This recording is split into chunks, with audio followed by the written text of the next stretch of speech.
Before Egypt, before Rome, before the pyramids even cast their first shadows, there was a place between two rivers where humans stopped wandering and started building, where they looked at the stars and decided to write down what they saw, where the entire architecture of civilization, every city, every alphabet, every wheel that has ever turned, was born. This is the story of Sumer, the culture that invented everything, and most of the world has forgotten their name. 5,000 years ago, in the Fertile Crescent of ancient Mesopotamia, something unprecedented happened. Humans didn't just survive, they engineered a new reality. They created writing not to record history, but to invent it. They built cities not as shelters, but as experiments in collective consciousness. The Sumerians weren't just early, they were foundational. Every keyboard you've ever typed on, every street you've walked, every law you've followed, it all traces back to mud brick temples rising from the desert between the Tigris and Euphrates. This isn't ancient history, this is the origin code of human civilization. And it happened so fast, it looked like magic. Imagine holding the power to freeze time, to capture a thought, a name, a number, and make it permanent, immortal. Around 3400 BCE, in the city of Uruk, someone pressed a reed stylus into wet clay and created Cuneiform, humanity's first writing system. But here's what's extraordinary. They didn't invent it to write poetry or tell stories. They invented it to count. Grain shipments, temple offerings, trade agreements. The first words ever written were about economics, about tracking the complex systems that made cities possible. Writing wasn't born from art, it was born from necessity, from the desperate need to remember more than a human mind could hold. Those wedge-shaped marks in clay tablets were humanity's first external hard drive, our first attempt to extend consciousness beyond the limits of individual memory. Within centuries, cuneiform evolved. What began as simple pictographs, pictures of grain, cattle, water, became abstract symbols representing sounds and ideas. The Sumerians had discovered something profound. You could encode any thought into permanent form. Knowledge could outlive its creator. The Epic of Gilgamesh, one of humanity's oldest surviving stories, was written in cuneiform. A tale of a king seeking immortality, recorded in a medium that made immortality possible. The irony is cosmic. Think about that. Right now, you're reading words on a screen, processing symbols that represent sounds and concepts. That technology, the fundamental idea that marks can carry meaning across time and space, was invented in Sumer by people whose names we'll never know, on tablets that still exist in museums today.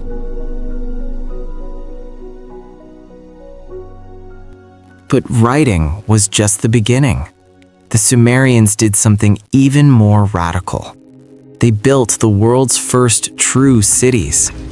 Uruk, Eridu, names that sound like spells because, in a sense, they were. These weren't villages that grew large. They were designed, planned, built with intention. Uruk, around 3000 BCE, housed up to 80,000 people. 80,000 humans living in concentrated proximity, coordinating their lives, their labor, their beliefs. To put that in perspective, that's larger than most medieval European cities would be 4,000 years later. But how do you organize 80,000 people without chaos? The Sumerians invented solutions that define us to this day. They created the wheel, not just for transport, but as a conceptual revolution. Rotation, continuous motion, mechanical advantage. The wheel wasn't just a tool, it was a new way of thinking about movement and efficiency. They engineered the plow, transforming agriculture from subsistence farming into surplus production. Surplus meant specialization. Not everyone had to farm, so some could become priests, merchants, craftsmen, scribes. Civilization requires people who don't grow their own food. They developed irrigation systems, canals and levees that turned desert into farmland. They weren't just adapting to their environment, they were actively reshaping it, playing God with rivers. And they built ziggurats, massive temple complexes that dominated the skyline. These weren't just religious buildings, they were statements of ambition. Humanity reaching toward the heavens, quite literally building mountains where none existed. The Tower of Babel from the Bible, scholars believe it was inspired by Sumerian ziggurats.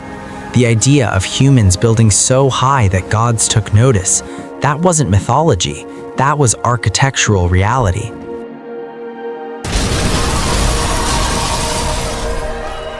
Here's where it gets strange. The Sumerians had a creation myth that described humans as being engineered. In their stories, the gods created humans specifically to work the fields and maintain the cities. We were designed, literally manufactured, to serve a higher purpose. Sound familiar? It's the same framework we use today when we talk about artificial intelligence, about creating minds to solve problems we can't handle ourselves. The Sumerians understood, thousands of years before computers, that intelligence itself could be a designed tool. They also gave us the foundations of mathematics. The reason we have 60 seconds in a minute, 60 minutes in an hour, that's Sumerian base 60 mathematics. The reason we divide circles into 360 degrees, Sumer. Every time you check a clock, you're using Sumerian mathematics. Their intellectual framework is embedded so deep in our civilization, we don't even see it anymore. It's invisible infrastructure. And astronomy. The Sumerians were obsessive stargazers. They tracked planetary movements, predicted celestial events, and believed the gods lived in the sky. Their word for sky and heaven was the same, Un. They saw no distinction between the physical cosmos and the divine realm. They mapped the stars not for navigation, but for meaning. They believed the universe was a message written in light, waiting to be decoded. In a way, they were right. Every culture that came after, Babylon, Assyria, Greece, Rome, inherited this cosmic curiosity. Science itself is the legacy of people who looked up and asked why. Sumer didn't just influence civilization. Sumer is civilization. The city you live in, the words you're reading, the wheel on your car, the 24-hour clock on your phone, all Sumerian inventions, transmitted through millennia like cultural DNA. They vanished as a people. Their language went extinct.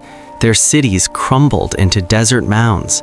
But their ideas, those became immortal. They uploaded humanity's operating system, and it's been running ever since. We're all living in Sumer's world. We're all speaking their language of cities and systems and recorded knowledge. And the most haunting part? They knew they were building something eternal. They wrote it down in cuneiform on tablets that would outlast empires. May the gods remember our names. And here we are, 5,000 years later, saying those names aloud. Mission accomplished. If you want to explore more origin stories, from the first cities to the first signals from space, from ancient minds to artificial ones, subscribe to Myths of the Cosmos, because the past isn't dead. It's not even past. It's the code we're still running. The Sumerians invented civilization. We're still living in their experiment.